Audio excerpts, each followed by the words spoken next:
Assalamualaikum. Myself Amnas Bahat Ikram and I welcome you all to Smart Education Academy. In this video we will discuss gender nouns. Gender nouns 4 तरह के होते हैं: masculine, feminine, common and neuter. सबसे पहले हम देखेंगे masculine and feminine को.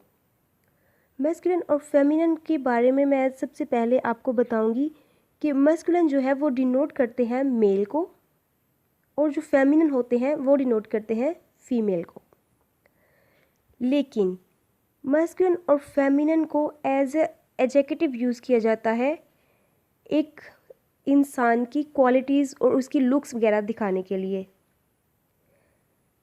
अगर हम इस तरह बात करें कि मैस्कुलिन का मतलब होता है having the characteristics of a man, so it can be used of a woman और अ गर्ल एज वेल।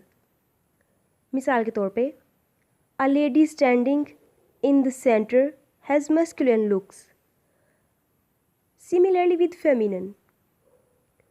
तो इसका मतलब ये हुआ अगर कोई मर्द फेमिनिन लुक्स रखता है तो इसका ये मतलब नहीं है कि वो औरत है, इसका मतलब ये है कि वो औरत की खसूसियात औरत के जैसे दिखता है लेकिन वो औरत है नहीं। और इसी तरह अगर कोई औरत जो है वो मर्द जैसी दिखने में खसूसियात रखती है, लाइक उसका बॉय कट है, उसने अपने बाल छोटे छोटे करवाए हुए हैं और वो दिखने में वो ठीक ठाक सेहतमंद है, तो मर्दाना ताकत रखती है, लाइक और मर्दों की तरह बात करती है, मर्दों की तरह चलती है, तो वो इस तरह उसको हम क्या कहेंगे कि क्या वो मर्द हो गई? बिल्कुल नहीं, रहेगी वो औरत, लेकिन उसकी जो क्वालिटीज़ जो उसकी खसूसियात हैं सिर्फ वही मस्कुलिन है।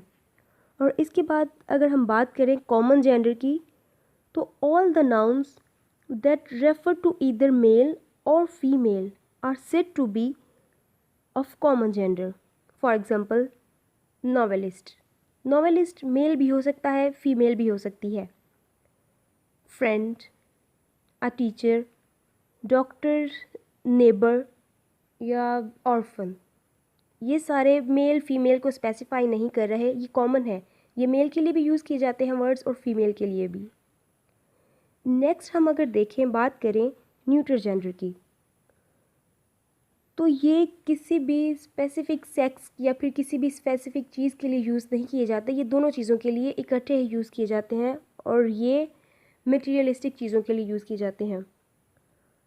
इसकी एक मैं छोटी मिसाल दूंगी, लाइक 2-3 वर्ड्स ही मैं इसके सादे से बोलूँगी, ज़्यादा टाइम नहीं लूँगी, like book, pen, table, chair वगैरह वगैरह।